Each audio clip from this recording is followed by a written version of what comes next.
Hello, everyone, and good morning. Welcome to our live feed update for August 14th. I'm your host, Taran Armstrong, and with me today is Liana. How you doing, Liana? I'm doing well. Despite feeds being down for the high rollers room, there's still a lot going on and a lot to talk about. So I can't wait to get into everything and hopefully shine some light on what's happening in the house. Yes, we are here to update you on everything that happened yesterday on the Big Brother 23 live feeds. It was day 38 in the house. And we had some nominations. We had this whole high roller situation go down. And we're going to try our best to talk you through exactly what's going on here, at least this week, as we move through these high roller twists. High roller streets. Spirals. High roller spirals. Why don't they call them spirals now instead of twists? I don't know. BB Bucks, though, just a great name. Rolls off the tongue. Love the alliteration. All right. Well, let's get straight into this then. Obviously, Kyland is our HOH, and we left off the night before with Alyssa and Big D nominations. Now, yesterday on the live feed update, I did let you know that some stuff was happening during the update. That's because nominations were very early yesterday on the feeds on day 38. And so they were up already during yesterday's update, and I was able to give you a little bit of a heads up here on what was happening. Basically, that Kyland, Hannah, and Xavier talked. Kyland let Xavier know that he was thinking about putting Alyssa up on the block and having Alyssa essentially be the target. Xavier was not cool with that. He said, hey, that's not fair. That's not fair. I have to lose two of my people back to back. That's not fair. And Kyland was like, well, but something could happen with the veto. There are other targets. And X was like, nah, I'm not cool with this. This is not cool. And so Kyland was like, maybe we should just placate X and I should put Claire on the block for now. Well, and part of the argument also, I can't remember if X brought this up now, was the fact that, Kyland wants to try to minimize him going on the block against another cookout member.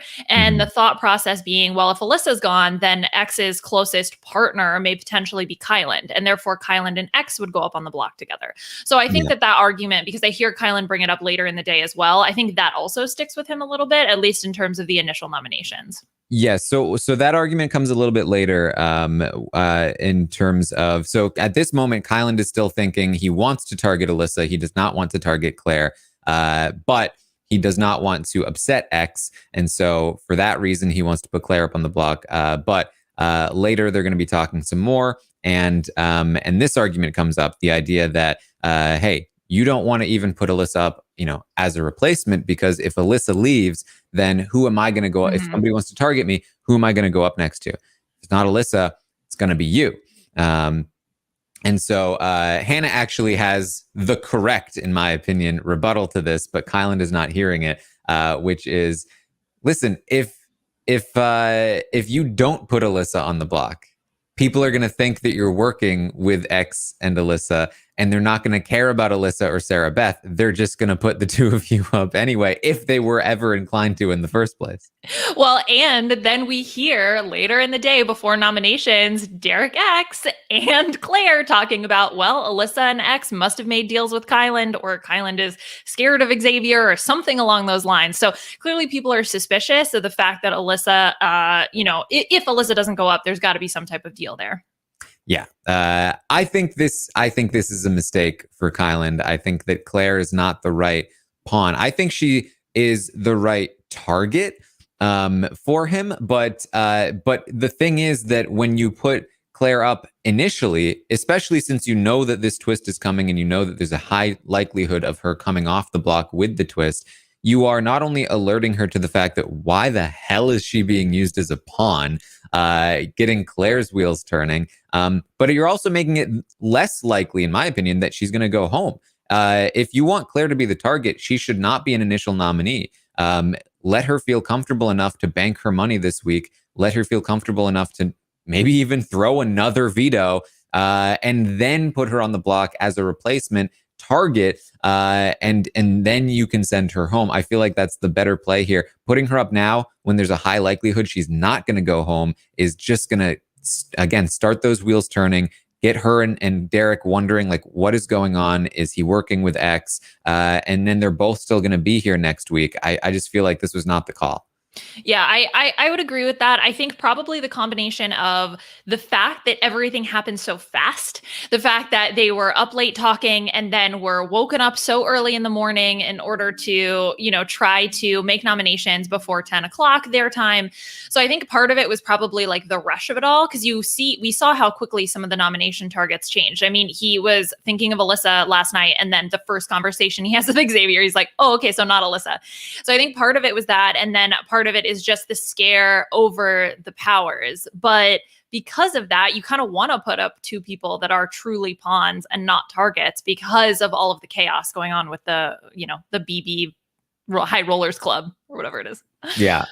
So they talk that through. And so the initial plan here is that Kylan's going to put Claire up on the block and then spend the rest of the week trying to convince X to get on board with Alyssa as the back door. That is going to change, but that's the initial plan here. It's going to change when X further convinces Kai not to make that move. But Hannah still has other ideas. Hannah's going to talk to Tiffany and let Tiffany know Claire is going to be going up here. And Tiffany's response, very unlike X's response. Tiffany's response, so I'm losing Claire then. Okay. She talks to the cameras. I guess I'm losing Claire. It's unfortunate. The moment when she fought harder for Christian than she's fighting for Claire, at least in this moment. But it's kind of funny because I do feel that by the end of the day, that sort of apathy towards letting Claire go, if people are like, oh, okay, so I guess she doesn't care that much about Claire. Maybe we could keep Claire if she's not so passionate. Okay, she's not going to fight for her. Fine. Very interesting approach. And the fact that she says it to the cameras also was very telling. Mm-hmm. Yeah, I don't love this from Tiffany. I think losing Claire would be pretty bad for her. Although I think, the way that things are looking at this point, it likely wouldn't matter anyway. But I mean, it does matter in the sense that Claire is somebody that is never going to come for Tiffany and will take shots. I mean, let's be real, right? It's not what Tiffany wants, but Claire being in the game means that there's a chance that X might leave before the 6 or around 7 or wherever, right? And X leaving is the best possible thing for Tiffany's game at this point.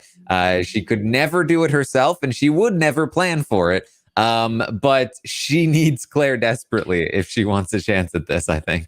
I know. And that's where it's the conflicting goals, right? Because, okay, sure. Because if Claire lists her targets as all being cookout members, and if the goal is the cookout, then yes, Claire should leave. If the goal is Tiffany wins the game, then Claire leaving is not advantageous because of that, because she's willing to take those shots that Tiffany could never take. And the fact that Claire would literally never vote out. Oh, well, maybe literally never, but most likely would never put Tiffany up and would never vote her out. You always want people like that in the game for yourself. Yeah, Claire and Derek are both people in the game that would never turn on Tiffany in the time frame that they are going to be in the game. Right. They are people that would turn on Tiffany at final 3 or maybe 4. But the chances of them getting to final 3 or 4 are very low. The chances are that they're going to be getting to final 7, 6, maybe 5, and doing a little bit of damage to Tiffany's enemies along the way and putting Tiffany in an advantageous position heading into the end game. That is Tiffany's best chance at this point. Again, she has chosen a path that is much more difficult, and this is now, letting Claire go and letting Derek go would make the path almost impossible at that point. Yeah, that's so wild. I just can't imagine. Well, you know what? She's playing for multiple reasons, I suppose. So make your choices, but I may not agree with them. So Kylan is going to then run the meetings that he had planned the night before. He ran this through with Derek. We talked about it yesterday. He asked everybody a few questions. Mm-hmm. Who's your biggest threat? Who would you nominate? Who's the most influential person in the house? This segment I also call I Hate the Cameramen and or women because they don't show us the board often enough. And I hate this concept of just placing the pieces and not saying it out loud. Why not just say it out loud for prosperity? We don't get all of the stuff here. Some highlights, though, as he runs through. I think the highlight is Azza still upset about the HOH situation and the conversation they had the night before. She is asked, who is the most influential person in the house? And she answers, Frenchie. I literally laughed out loud when she said that because I was like, Frenchie's legacy lives on. It's all he's ever wanted. All the white men are gone pre-jury. It truly was the goal. Frenchie is the most influential person in the game. Frenchie got out Travis. See? He got out himself. Boom. He helped tank Brent's game. You're welcome. And he got out Christian by damaging the relationship between Derek and Christian. Showman's killer. The showman's killer, Frenchie. He did it. Destroyer. They ran right into the slaughterhouse and they got slaughtered. Those meatheads. It all played out. It was totally his vision. So she says Frenchie. He's like, what about you mean like now, like most influential? And she's like, no, Frenchie. See, that's what we're saying. And then she just says she doesn't have any opinion on any of the other questions. Xavier says that Derek and Brittany are the two people that he would go after, and that he feels like Derek is one of the more influential people in the house. Not that far off. I mean, outside of the cookout, maybe. Claire says that Xavier is the biggest threat and that she would probably put up Alyssa and Big D, with potentially the implication here, Xavier as a backdoor, which is, I know that a lot of people have been like, oh, Claire knows. She knows about the cookout. She just doesn't say anything. She doesn't know, guys. This was a terrible answer in the context of the cookout. Yeah, because if let's say the cookout exists, right? You're working within the framework of these 6 people. You're not going to say to one of the people in the 6 that your target is another member of the 6, because if Kyland is working to preserve the cookout, then of course he's going to take that into account if that is his number one priority. So yeah, it was, if she knew, she definitely didn't make a good decision with this answer, which makes me believe she does not know. Mm-hmm. And so now people, Claire doesn't know, but other people, surely. Nobody knows. Yeah, no. Nobody knows. No one knows. They've done such a good job hiding it, whether intentional or not, because all of the little spats between all of the cookout members. I mean, if I was in the house, I wouldn't think necessarily that they were working together either. The fact that Azza is always complaining about, Tiffany and Big D is just all over the place. I think they're doing a great job. Mm-hmm. Okay, so Sarah Beth says that she would nominate Brittany and Big D, with Brittany as the target, but Big D as a backup target with potentially Hannah on the block next. Also a terrible answer in the context of the cookout. But Big D would be one of her targets because he joked about them being in a showman's. And this is, I don't know if you guys remember, this dates back way a couple weeks ago when Tiffany was trying to put a target on Sarah Beth's back, and she was like, do you think we can get Big D to make jokes about this? And he did.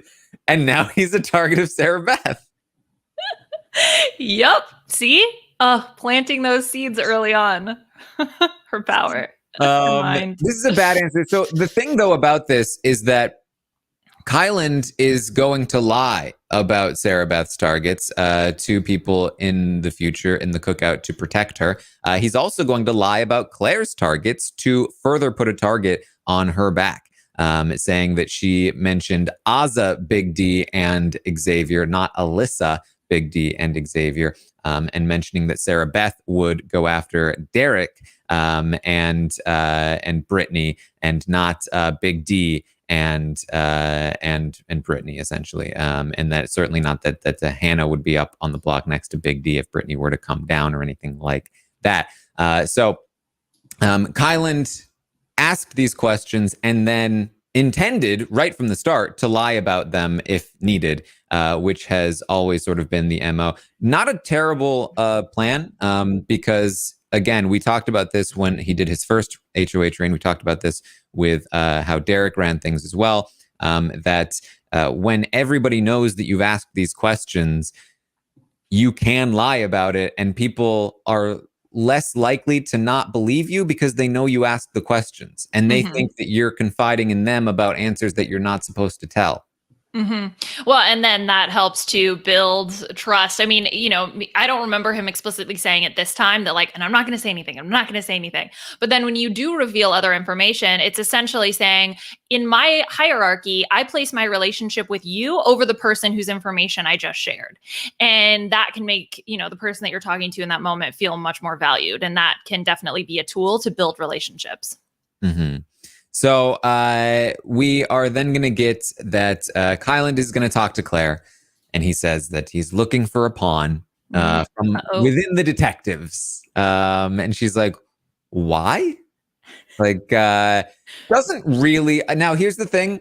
Kyland, again, he has difficulty communicating sometimes, but he especially has difficulty communicating lies and things that don't make sense and he doesn't have an answer for. So keep that in mind, because she asks why, and he's basically like, well, there's people, I just think there's no answer. He doesn't give an answer for why. He just talks long enough that the question fades away. And she just doesn't understand the use of using somebody as a pawn. He says that he just is looking for a pawn. And trying to ask him questions is like running into a brick wall. And so people eventually stop asking questions. And so he leaves and comes back. She's been thinking, she's like, well, okay, wouldn't Hannah be a better pawn? Because then Derek has an excuse to use the veto on her. He doesn't have an excuse to use the veto on me. So doesn't that just make more sense? This is a rookie mistake by Claire, who really should know better, trying to throw out other options as though this was a brainstorming session and not a you're going on the block session.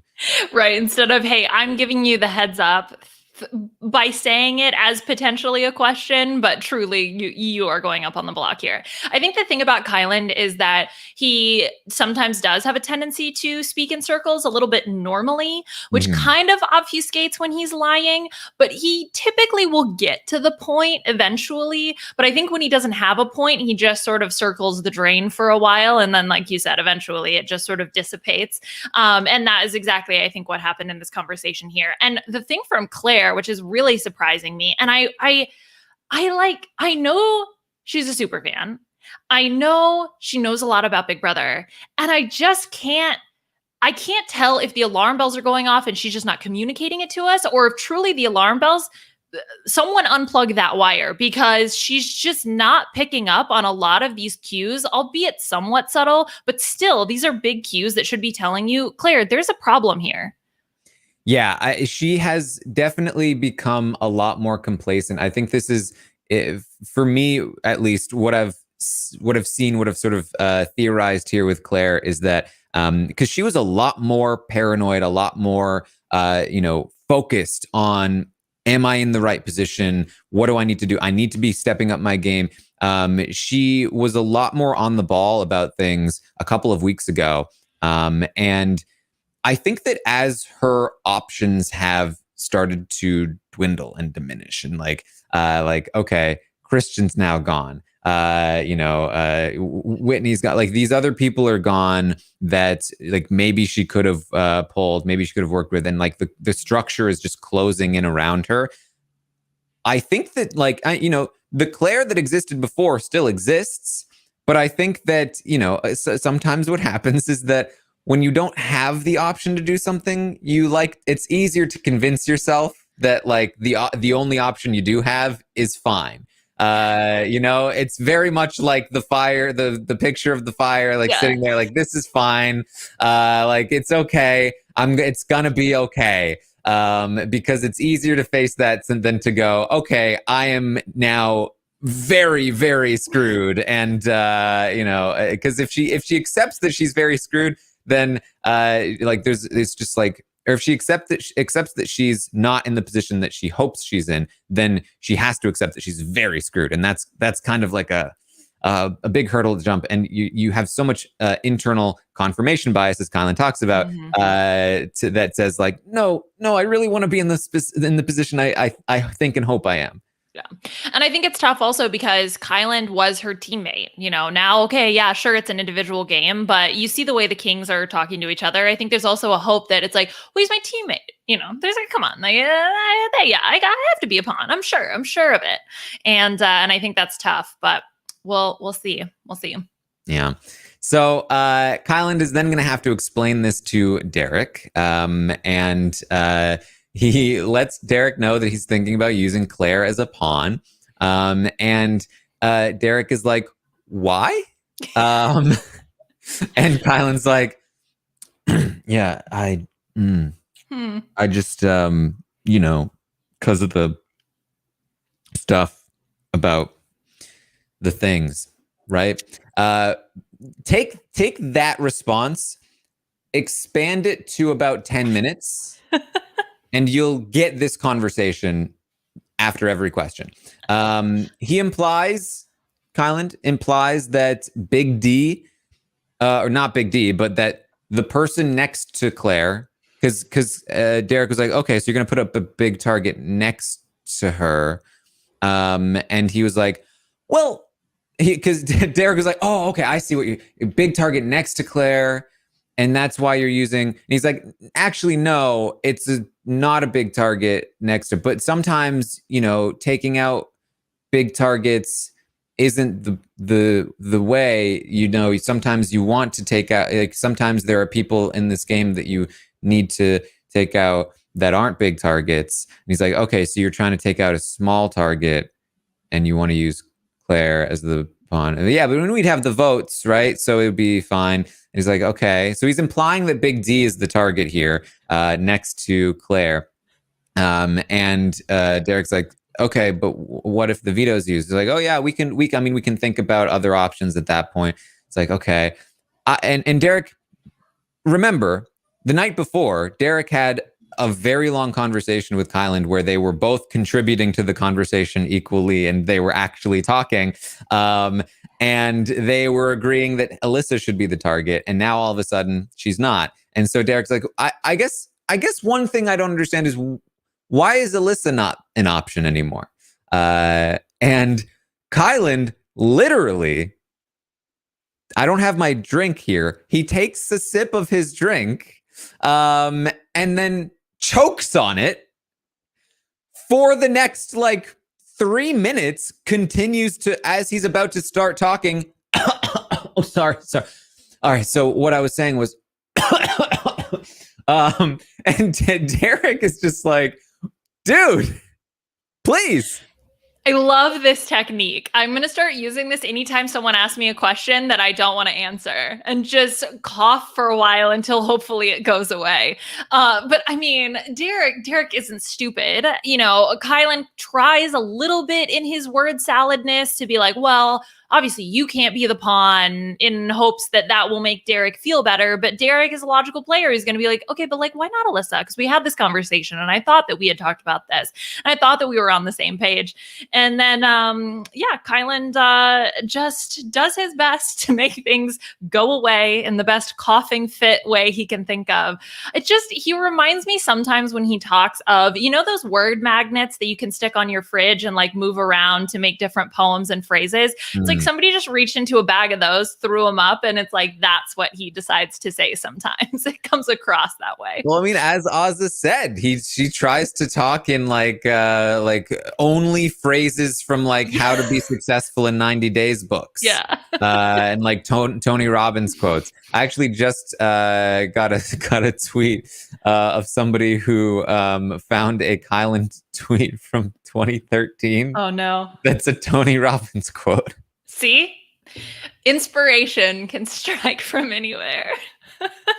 Now that's a screenshot. I cannot verify that this is a truly 100% actual tweet by Kylan.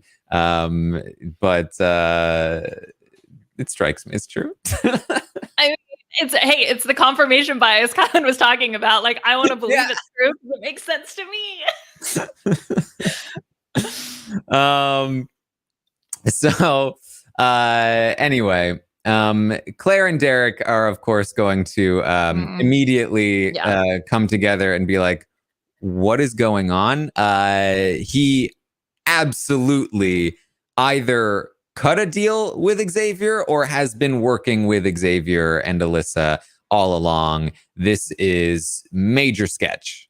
Yeah, there must have been some agreement, some deal. And, I think both of them can tell, look, Claire's probably going on the block, although Derek does reassure her that, look, you've got the votes if you do end up going on the block. But Spidey senses are tingling here for sure. So nominations happen. Kylan does go ahead and nominate Claire and Big D for eviction. Derek wants more explanation. It's like, so Big D, huh? That's the target. Yeah. And he's like, look, did you cut a deal with the Kings, Kylan? Just come on. No. It's the powers. It's the powers. What am I gonna do? It's the powers. Yeah. We don't get much though, because the feeds are going to go down again for the high roller situation. Now, I know that a lot of people are here for this because there's a lot going on. So I'm going to do my best.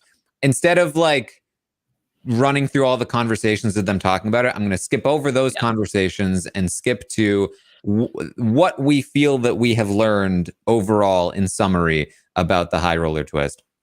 So first of all, America's vote. There were top three, then next top three, and then bottom five. From what we can gather, based on what people have said in confidence to people that they trust, we can have a pretty good guess, assuming that people aren't lying and there aren't some hidden switch ups here, that we kind of know where the money went. $100, top three. Big D, Brittany, and Derek X. Big D. Yep. With Big that $100. It's like, why would he lie about having more money? And then as the day progressed, no, he's telling the truth. I have two theories about this. One, I do believe that the casuals really like him. I mean, the last episode that we saw, he was ready to throw the cookout under the bus. The casuals are not the biggest fan of the cookout. Fine. The other option I have is definitely has to do with the fact that when you vote for Derek, you get the options and like somehow something happened and like Derek X votes accidentally started going to Big D and there was some sort of mix up there. But I truly believe there was probably the casuals that pushed him over the edge. I mean, here's one thing. When you vote for Derek, it prompts which Derek F or Derek X. I don't have faith in the casuals to know which one is which. And Derek F is the first option you see versus the second option you see. Again, there's no pictures. So that definitely could be a thing. The casuals also, as Puya talked about yesterday, they were talking about him in the Facebook group. I mean, I would have liked to think that the man calling a woman very bad things on an episode directly before this vote might not have gotten the most votes, but this is, I guess, the casual Big Brother fan base we're talking about. Yeah, I'm not that surprised, to be honest. So here we are. That's our top three. Yes, Brittany, we did talk about it. She had a big episode on that in that veto competition, and Derek X, not surprising. So those are the top three, it appears. Next three with the $75, Tiffany, Hannah, and Xavier.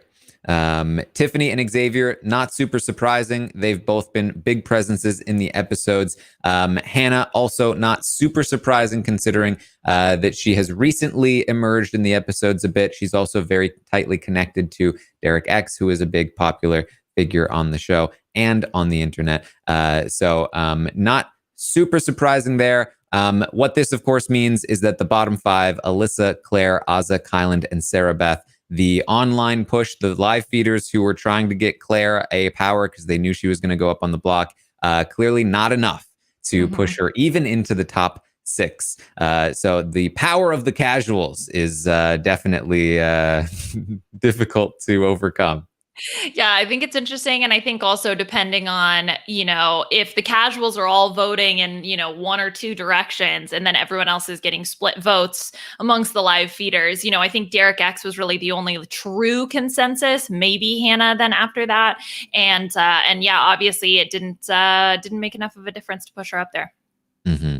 So interesting to know. I do think that in the past, the online fan base has typically had a little bit more sway than this. But I would assume that the text-based voting, I mean, we talked about it. It's 20-year-old technology at this point, right? Like this is what they did in American Idol back in 2000. Yeah.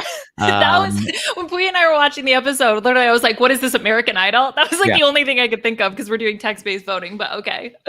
I remember as a child, like voting via like calling and going through voicemails for like Last Comic Standing. Yeah. It's and even that was more advanced than texting, right? So that I think probably had something to do with it. Additionally, only 10 votes per device means that the more dedicated fans cannot have more sway by voting a billion times and stuff like that. And people are pointing out as well, international fans did not have the ability to vote. Either way, this looks like the layout here, and of course, Big D is big high on himself. Yeah, he's so happy. Oh my gosh. Yeah. So that's how the money played out. So then what we got the powers and what they can do with this money. So from what we have gathered for this week, the power is a second veto.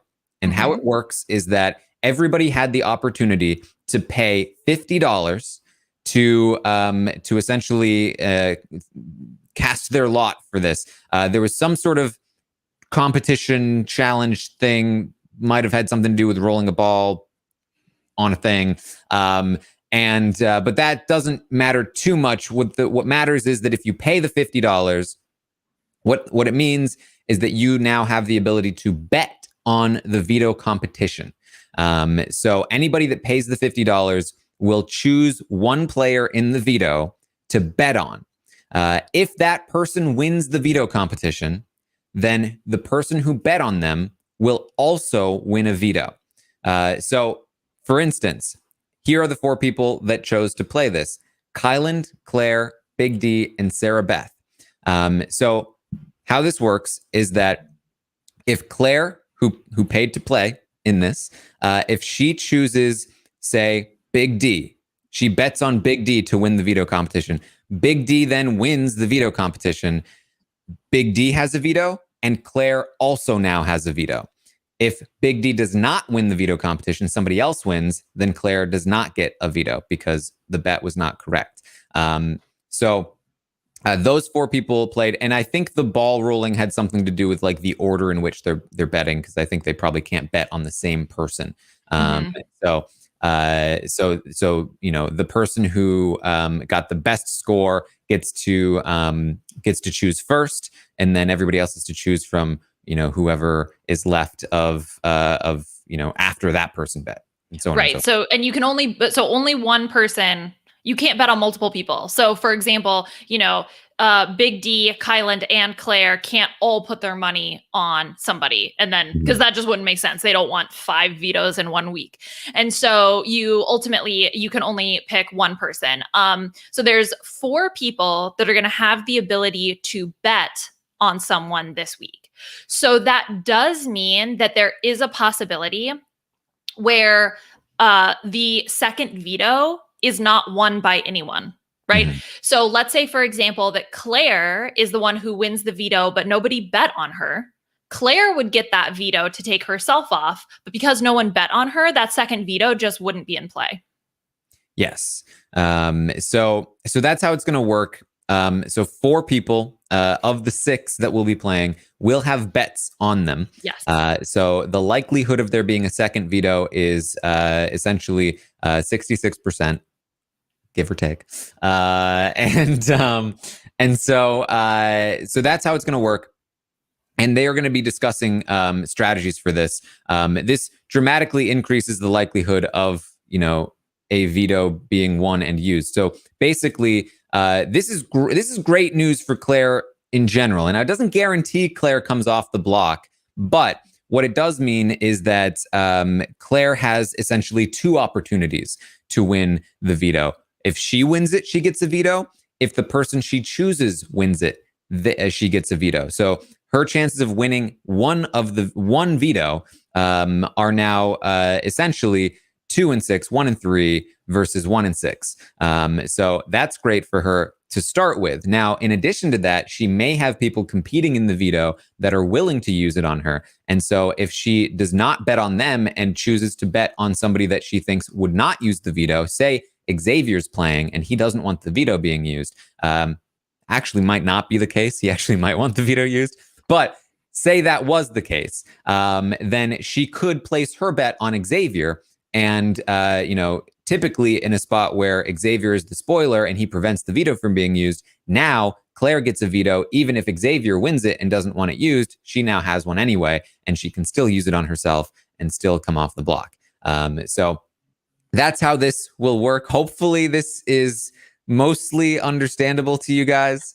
Again, the bottom line here is that there is a 2 and 3 chance, a 66% chance that 2 vetoes will be in play this week, and that whatever comes of that will come of that. But it basically comes down to that second veto being won by somebody who's betting on another person who's playing in the competition. And in terms of the order of operations, obviously, in order to place a bet on somebody, they have to know who's competing in the competition.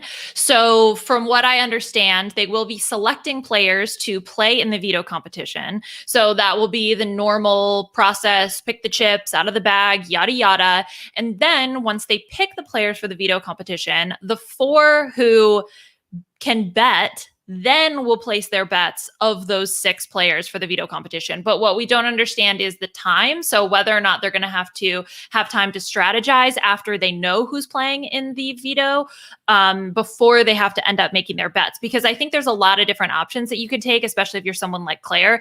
I think you can bet on yourself, but there's really no reason to do so, because what would you do with 2 vetoes? Talk to Kyland about that. Well, I guess that's really true. He's like, I'm going to bet on myself. I mean, what confidence? He's like, yes, I'm so confident. I'm going to bet on myself. That's what I learned with all my self-help books. Bet on myself.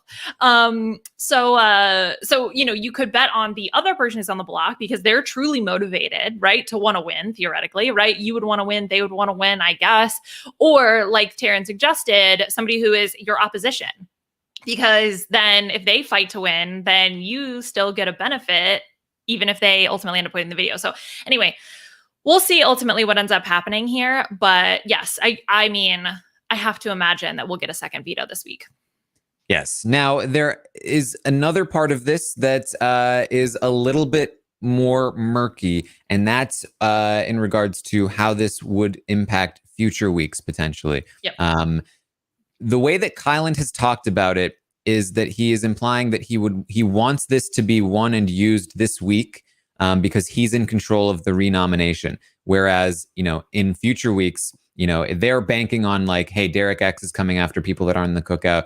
Brittany, whoever, Alyssa, they're coming after people that aren't in the cookout. There's going to be at least one cookout member, at least one person on the block that's not in the cookout. But if there's a second veto running around and like 4 people could be safe, that could be really bad for the cookout. So getting this veto won and used this week out of the way will be better for them overall, which implies, of course, that this power can be used in future weeks, or perhaps even won in future weeks. The way that Sarah Beth was talking about it sounded like if it wasn't won this week, that there would be the ability to win it in future weeks. I don't know exactly how that would work. If all of the people who initially spent that $50 would then have another chance to bet again, or perhaps that power would remain in the high roller room and you could still spend $50 next week to take another bet if the power isn't won.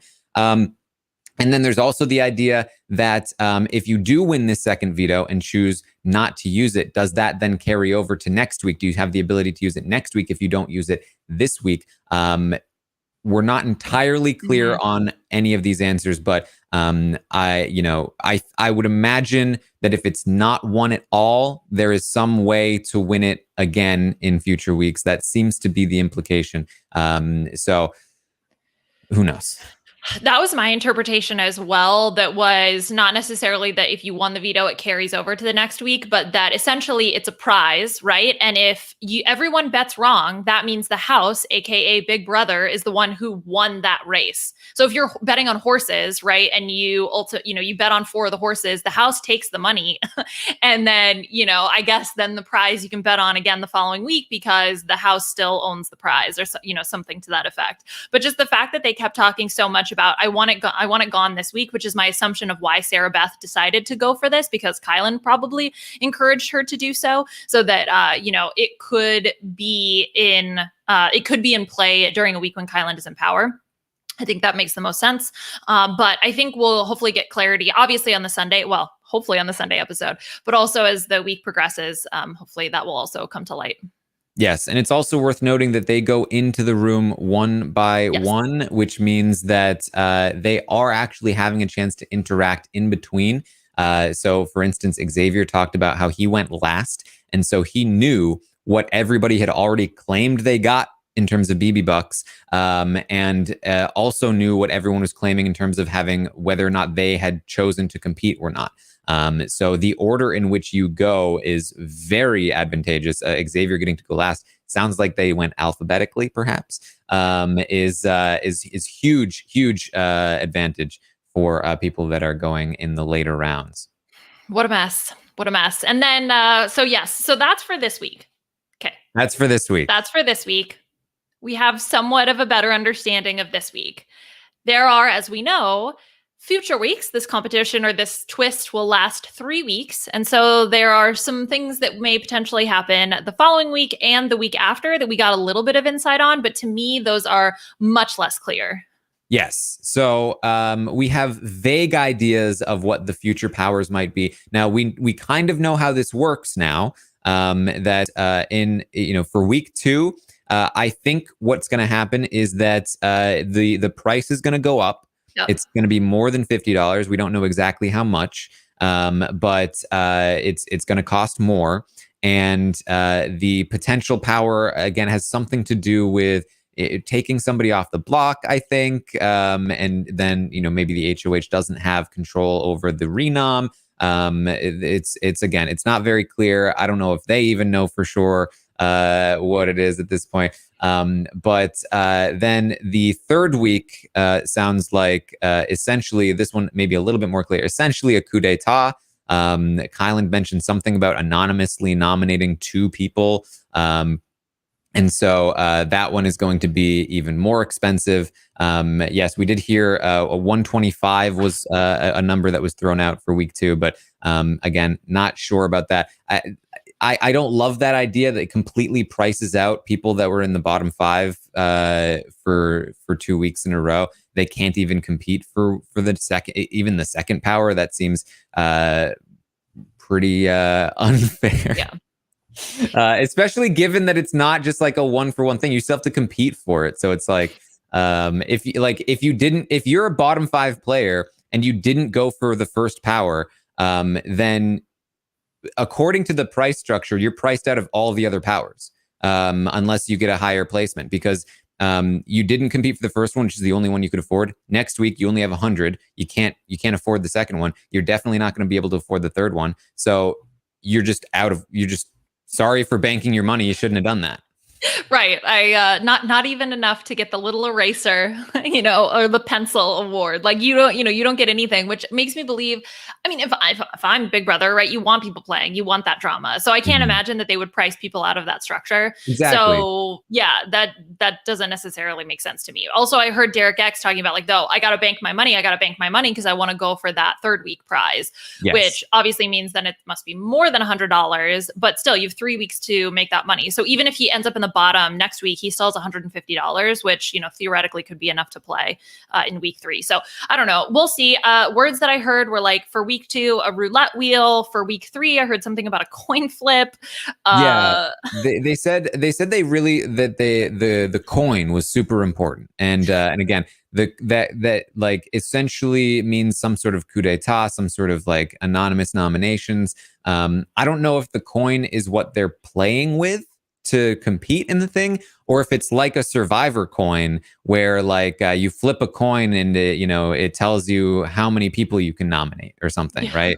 Like you can nominate one person if it comes up heads, you can nominate 2 people if it comes up tails, or like, right? Like I don't know what this is exactly, but it seems like they're trying to introduce some element of chance into both into parts of this. So like, again, week 1, the competition itself was a competition. And then the power, the playing part of it was like who gets the power came down to something in game that they were placing bets on that was strategic and essentially based on chance. So I don't know if, it sounds like there's going to be some element of that throughout each one. Right. Yes. So, and that's kind of where the randomness comes in. Because I think, if I remember, so Tiffany had a conversation like super late night with Hannah, and she may have said something about it earlier, that she actually played in the competition, but she didn't get it. And so that's why we only have 4. But it was unclear exactly what she was talking about, because I didn't know if she must have been talking about the one this week, but it was unclear to me. That's what I was confused about, because there's some confusion over whether or not like what happened with Tiffany, because she got 75. There's something about like if she spent 50, then she has money left, and there was talk about her still having money left. But for some reason she's not betting on the thing. I think what she told Hannah, what I understood from the conversation, was that okay, this is like super vague, but she was either rolling balls or something, and there were 2, and she had 2 up there, and then she went for the third one and knocked them all out, or something to that effect. So at least that was what she told Hannah. And then she said, "Oh, I didn't tell anybody, blah, blah, blah, blah, blah." So that's what I guess happened. And, I believe that she's telling the truth to Hannah. I don't understand why she would lie to her. So that's my guess. But ultimately, look, she's not betting. And maybe that's where the randomness came in. It's like, look, it's going to cost you $50 to play, or 50 BB bucks to play. You get to play the game. If you win the game, then you get a chance to bet. That's the way I interpret it. There may be some sort of minimum requirement in the competition, and then also whoever did the best, or maybe who did it the fastest, is then gonna determine the order. So yeah, I don't know. We'll find out on Sunday, I hope. Because here's the thing, she may also be lying about having spent that money and playing also the possible. game. Right. Because the thing here is that having money banked up does put a target on your back. Not that Tiffany really needs to worry about that, but the people like Brittany, who is not a part of the cookout and has a bunch of money, and even Derek, the fact that they have $100 unspent is very dangerous to the cookout, especially if there is you get to anonymously nominate 2 people twist 2 weeks from now. Yep. After 2 non-cookout members are going to leave, that only leaves, if a non-cookout member gets that, there's only 2 other non-cookout members left to nominate at that point. The chances of even just one of them going up are pretty low. So let's say one of them is also the HOH. Now things are really tricky. So these powers could be big roadblocks here for the cookout, and so it's important for them to take out the people who have money, who can afford to compete in them, which is why people are now going to be starting to look more at Brittany. Yes. I mean, the fact that she lied, I believe, in the house, saying that she only had $75, but also, I think what happened is that initially she came out and said she had 50, and then later admitted to having 75 to a few people, and then it came out, no, she has 100. We by process of elimination, and she was so happy too, and everybody just kept talking about how happy Brittany was. Like, must have been $100. Must have been $100. The only thing I could think of is if Tiffany was lying and Tiffany actually got the $100, and then Brittany would be in that $75 slot. That's the only thing that would make sense to me. But the current consensus is that Brittany was the one who got the 100. So we also got some discussion from Xavier about the Derek X win. That he's like, oh, well, America probably hates me because I've been talking trash about Derek X all week. He doesn't understand how they can like him so much. Yep. I mean, and then when I believe Hannah knows that Derek X got the $100. Yeah. And so when Hannah chooses to reveal that to Xavier, he, of course, has a lot of feelings about, well, got to take him out. What a liar. He claimed to have 75. This guy. Ugh.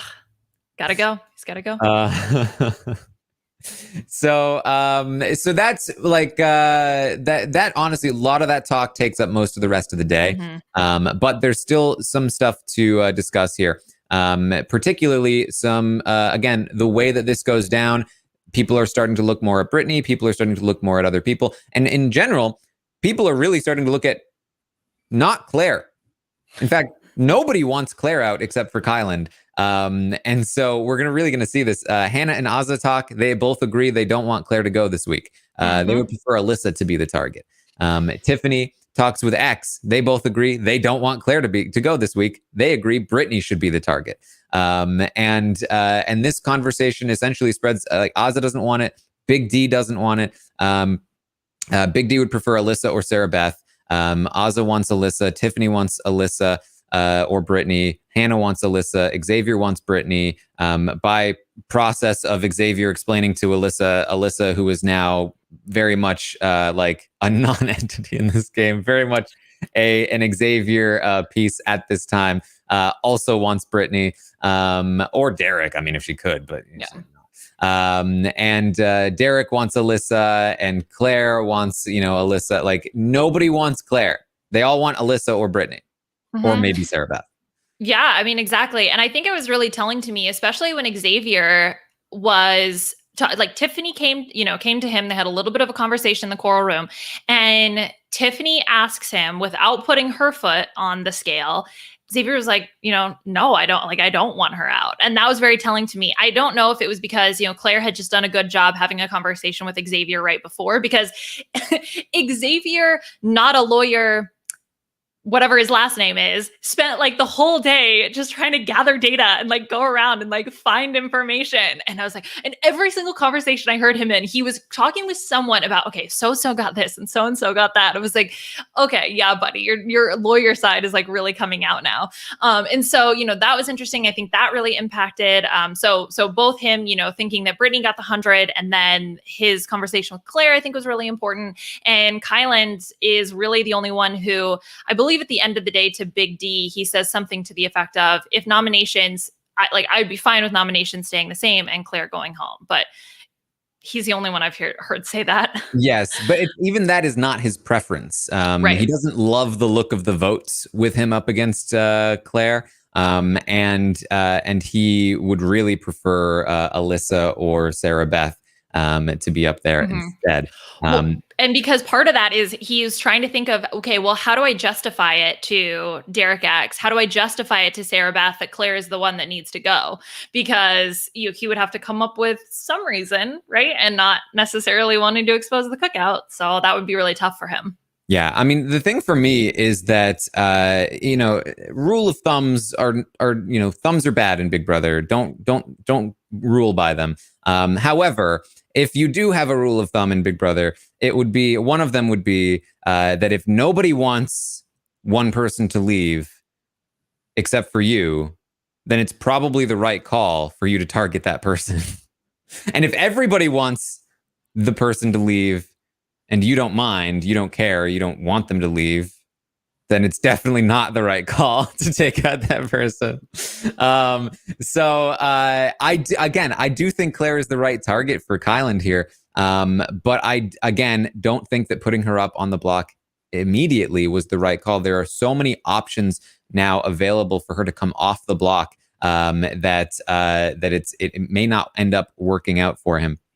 However, I will say, now that the high roller thing has happened, there is a very good case to make for Brittany to go as well, for those reasons of she may get a power with that money, and that is super dangerous. So even though I do think for Kyland's personal game, Claire leaving is pretty good, I can also now see the value in taking Brittany out only because of these BB bucks. And I also, there's a part of me, a deep, dark part of me that would really enjoy somebody going home because the audience voted them as their favorite.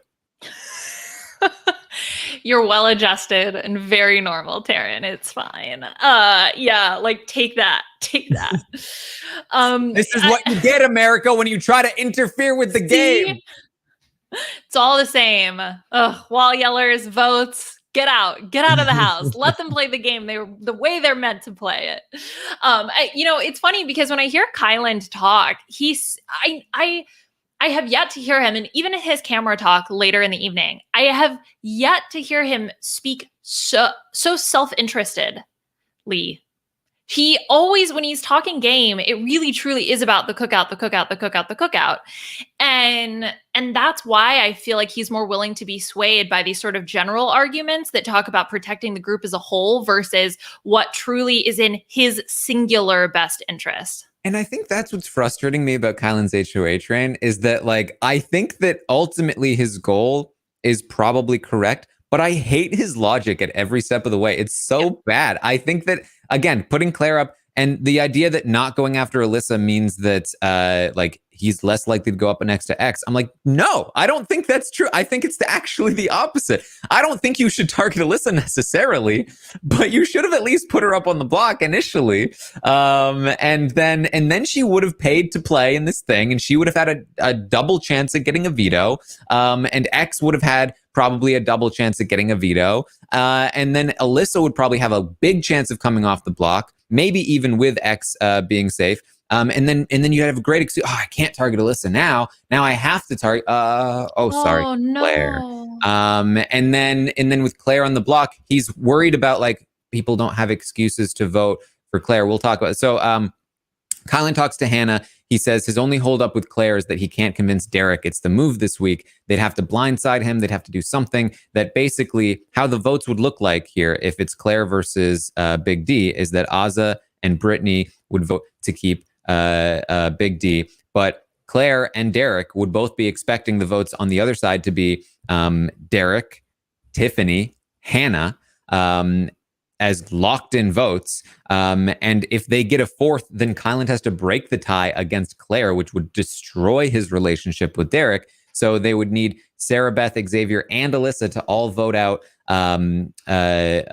Claire in order to get a 5-3 vote to make it even somewhat plausible. But that logic is terrible too. There's no way that Sarah Beth votes out Claire without Kyland looking like he was in on it for having nominated her in the first place. So he's still caught. It's no good. The real thing to do here is, sorry, Tiffany and Hannah, but you're going to have to expose yourselves to Derek and vote out Claire. And yes, we were all in on it. Sorry, but you have plenty of people to target now, not just me. I'm just doing their bidding. There's only so much that you can do here, and trying to manage all this. I just think that his logic is very flawed in a lot of these areas. I think, again, I love the concept that he works with, which is if my personal desires line up with what seems to make sense to me, I extra question it. I think that's a great practice for life and Big Brother, but I think that Kylan goes too far in that direction, and he actively now is confirmation biasing what's good for the group as opposed to what's good for him, and things that don't really make sense are making more sense to him because it's for the group. So I'm safe in wanting it. I'm safe in not being selfish. Kylan also sometimes has a tendency to anticipate what's going to happen next week, but omit the actions of this week. So he treats it like the things that this week like kind of don't matter, and I'm just going to focus on next week. Like, for example, with the whole not targeting Alyssa thing, he doesn't think through, okay, but then let's say I don't target Alyssa, how am I now going to be perceived going into the following week? So he kind of like doesn't incorporate all of that information, and that's also what makes the decision making a little bit more flawed, because yes, of course, you have to make some assumptions about how other people are going to feel, but you know them well enough at this point that, like, come on, there's got to be some type of alarm bell when you don't put up Alyssa. So yeah, I mean, it's I don't know if it's the lack of sleep, because he didn't really get any sleep. He talks about, I haven't showered. I think, is it Big D that says he looks like Doc because of his hair from Back to the Future? So, maybe a little bit of a mess, but he's trying. He's trying. Yeah. So in this conversation with Hannah, she's asking if he's looking for somebody to come off the block. And this is when he says he agrees with X that he doesn't want Alyssa or Sarah Beth to go.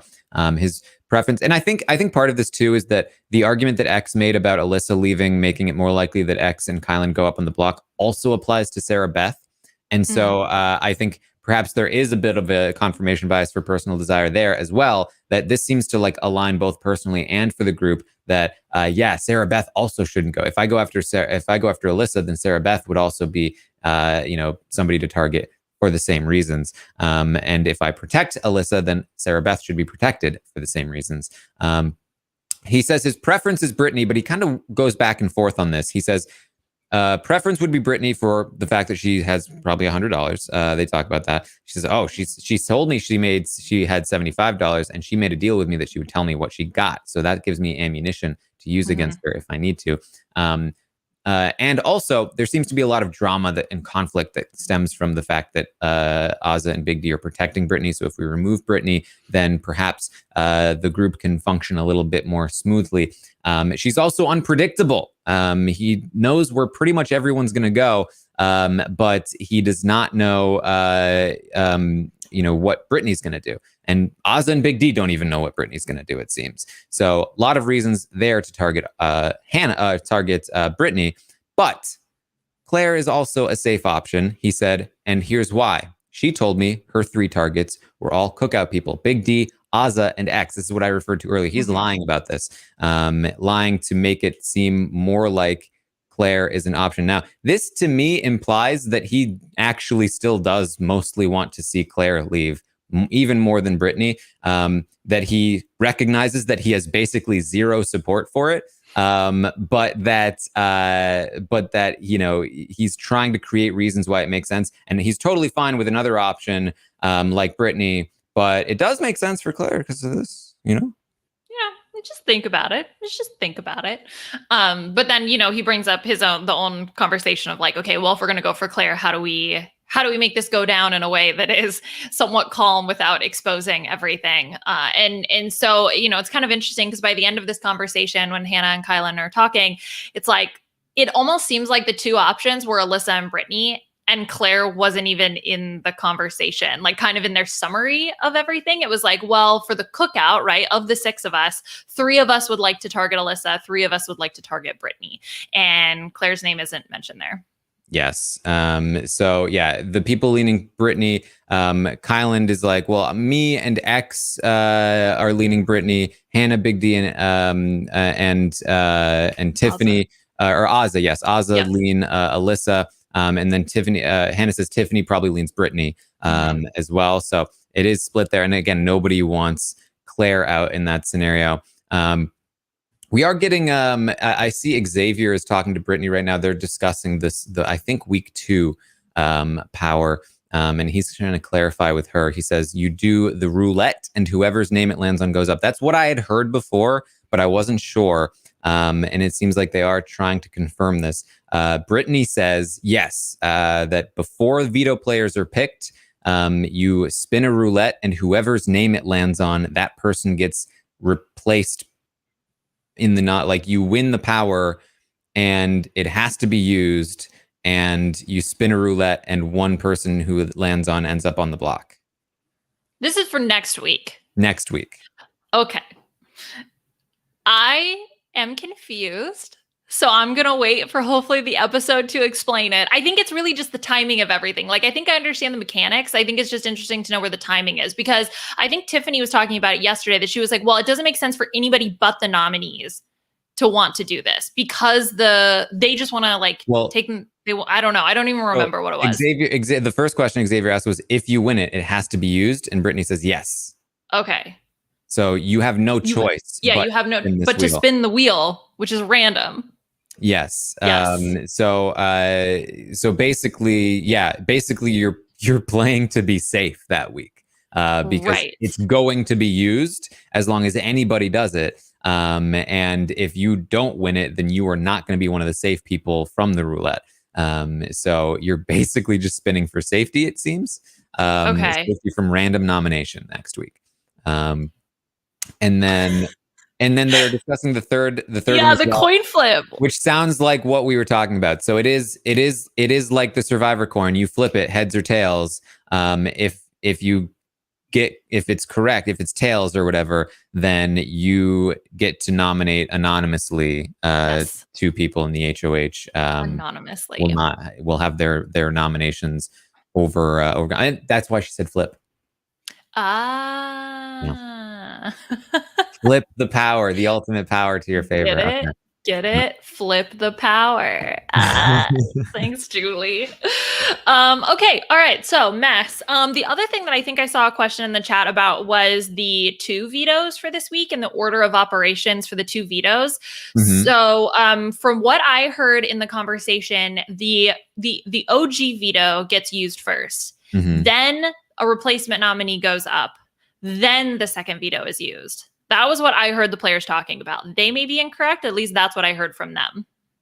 Yes. I think Derek was talking to Hannah about that just a bit earlier as well, from what I'm reading, that he was saying that he can take down the replacement, I think. But Hannah was saying, well, you would take down Claire.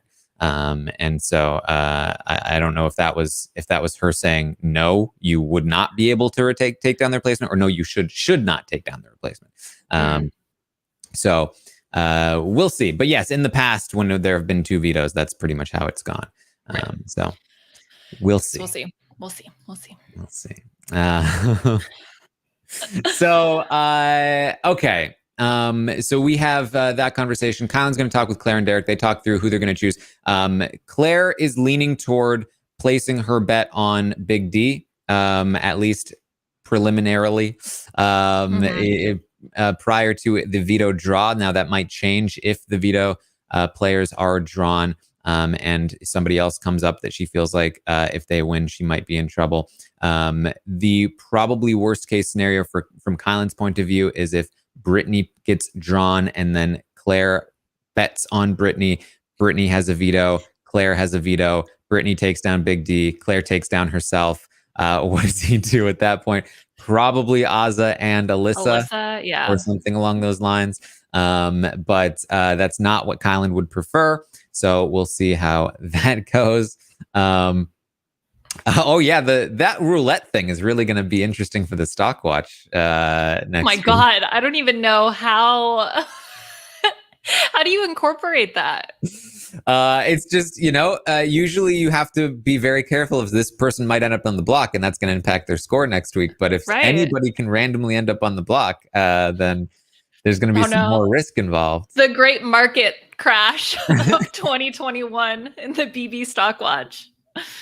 All right. So Kylan's going to talk with Big D. They give a rundown he gives him the rundown on the targets. Big D says he wants it to be a SB or Alyssa. Ideally, he doesn't like the votes against Claire, things I've talked about before.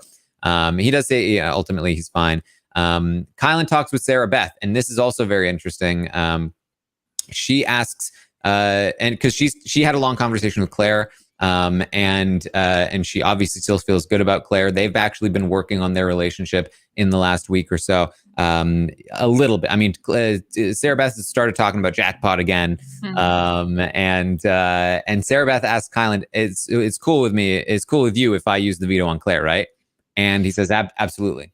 So Kylan also banking on Sarah Beth's vote to get rid of Claire at this point in time if she stays on the block. So this is definitely huge for Claire if Sarah Beth is willing to use this veto as well. So what that means is, right, if should we try to calculate the odds right now, or is that going to derail this podcast because it might take too long? But basically Claire has a 2 in 6 chance of getting a veto herself. Yes.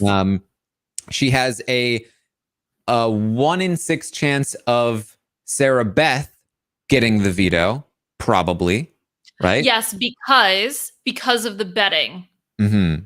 Because she's going to bet on one person. Yes, and as long as she doesn't bet on Claire and she bets on someone else, right? Because Claire, then that would just give her double vetoes, which doesn't change it all that much. Okay, so Claire, let's say, so Claire wins the veto herself. Claire wins the veto because she bet on somebody else. Sarah Beth wins the veto because she bet on someone. That's 3. Yes, 3 of 6. Yes. And then we do not know what Kylan, if Kylan would use the veto or if he would keep things the same. That is unclear to me at this point. I don't think he knows for sure what he would do at this point. So Kylan winning or having a second veto, not necessarily going to do anything. Big D, not necessarily going to do anything if he wins or gets the second veto. However, there are multiple people who are willing to use the veto on Claire if they play in the competition. And those include Derek and probably Tiffany and Hannah and even Sarah Beth herself if she's chosen. Claire plans on choosing Derek to compete. Kylan also said that he would choose Derek to compete. So Derek has a pretty good chance of competing himself. That would include another 1 of 6 odds of the veto being won on somebody that would use it on Claire, which again could interrupt the plans of Kylan and ultimately end up sending Brittany or perhaps even Alyssa home, depending on how many vetoes are in play once we get to the ceremony. A lot of pieces. A lot of pieces on the board, a lot of different permutations of how anything could go. I mean, because even Big D coming down is not the end of the world for Claire, for her personal game. So I think once we know who can actually play in the veto, then that will help to narrow things down a little bit. But I mean, if DX really truly does play, and if you have 2 people who have house guest choice who are willing to pick him, I mean, that's like 66% chance that either Claire gets the veto herself or someone is willing to take her off the block, which are fabulous odds for her. Yes, very good odds at this point that Claire comes off the block, but still not impossible that she does not. And that things ultimately stay the same. But you're right, even if Big D comes off the block, unless another cookout member goes up next to Claire, it's likely that Claire still stays at this point, given that most people would prefer Brittany or Alyssa to go home instead. So if Brittany goes up to replace Big D, then Claire might still survive the block. If Azza went up or something along those lines, then Claire would be out. So that's going on there. Hannah does talk to Tiffany late into the night. She says that Claire's answers to Kylan's questions were really bad. That she named 3 of them, but obviously they were fake. And Tiffany agrees. She wasn't telling the truth if she was saying she would go after Azza, Big D, and X. She was just naming people that she thought Kylan was cool with, or not naming people that she not naming people that she thought Kylan were cool with. They know that she would have nominated Sarah Beth and Kylan because that was the plan.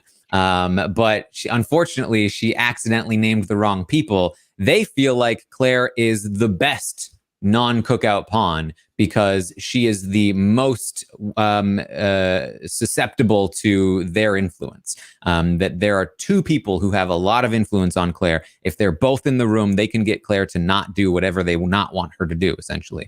Whereas Brittany is uncontrollable by Ozza and Big D. Sarah Beth only has Kyland, only one person, and he's already proven that he can't completely control her. And Alyssa just started working with Xavier like a day ago.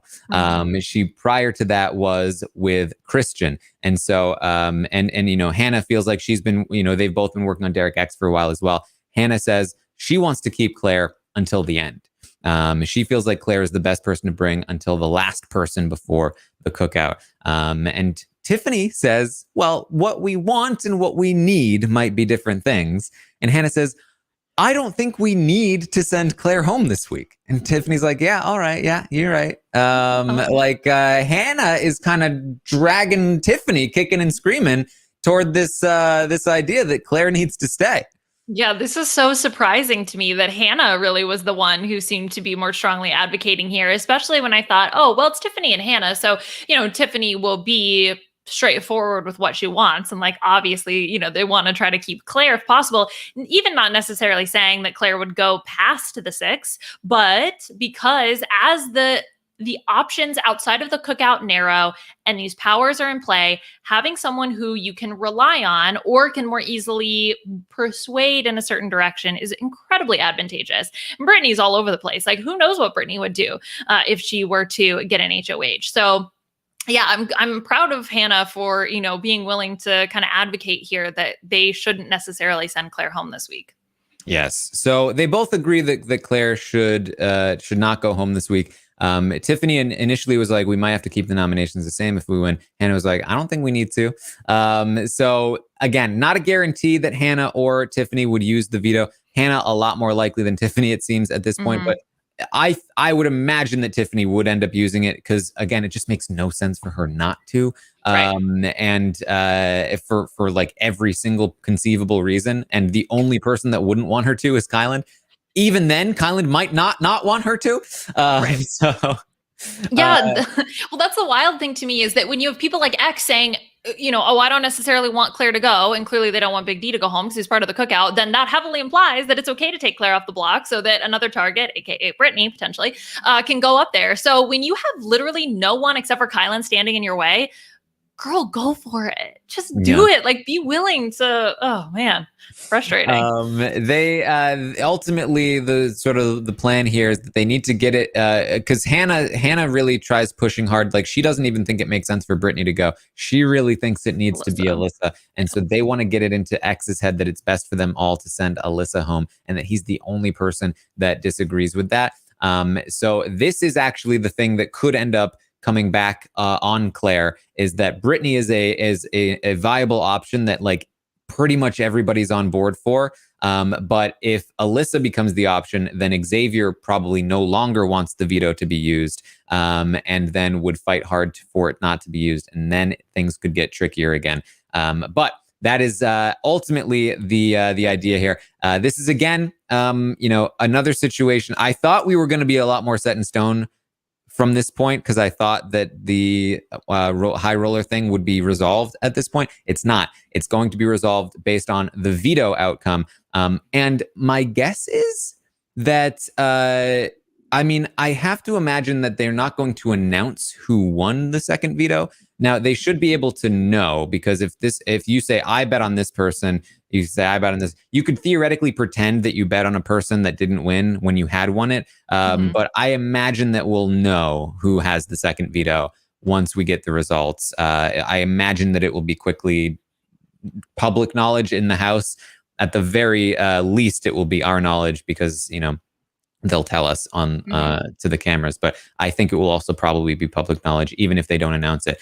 So veto draw is going to be important this week, as it was last week. And then the bets, I don't know when that's happening. They don't know when it's happening, but that's going to be important. Hopefully we know who they've bet on before the competition. I feel like that's more fun. And then the outcome of this competition is going to be very big in terms of what goes down here. There, again, are a lot of different ways that this could play out. And we're still almost definitely looking at Claire, Brittany, or Alyssa that go home. But it's right now pointing it.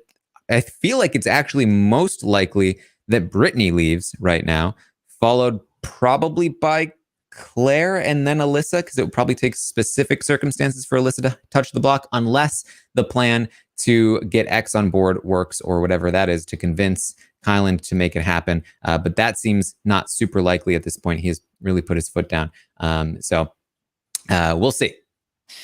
We'll see. I think, also to go back in terms of whether or not the veto will become common knowledge, I think because the fact, again, from our interpretation, is that there's something about using the power this week versus it being banked potentially for next week. I feel like then it's going to have to come out because, if nothing's used, then it's like, okay, well, you know what I mean? Like, I feel that there's a higher likelihood that eventually the information will come out, but also they're going to tell each other. So I think we'll be okay. Mm-hmm. So that's about what we've got for you here. Liana, anything else you wanted to bring up? I think that's everything that I had.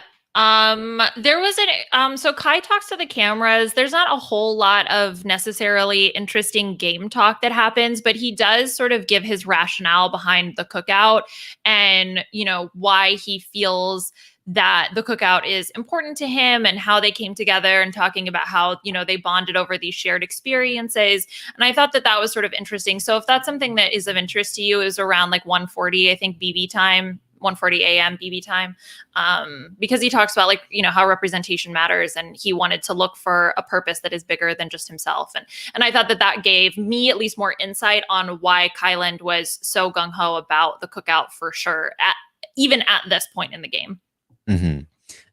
All right. So that's what we have for you. Thank you so much for joining us here today. You can, of course, find me on Twitch, twitch.tv/Taran Armstrong. I will be live during the episodes to watch with you guys. Maybe we can try and find some time to talk through more of these twists in more detail over there if you want to hang out. Again, twitch.tv/Taran Armstrong. You can hit the follow button and be notified when I go live. You can also find me on Twitter @ArmstrongTaran. Liana, where can people find you? You can follow me on Twitter @Liana RHAP, podcasting about RuPaul's Drag Race All Stars Season 6 and Lego Masters. So my sister and I did another recap of the episodes 5, 6, 7, which has just been a really fun, really silly show. So I highly recommend checking that out as well. All right. So that's what we got. I'll, of course, be back tomorrow morning to update you on everything that happens today here with the veto on the Big Brother 23 live feeds. Should be another informative update there as well. So make sure you check it out. Thank you so much again for joining us, and I will see all of you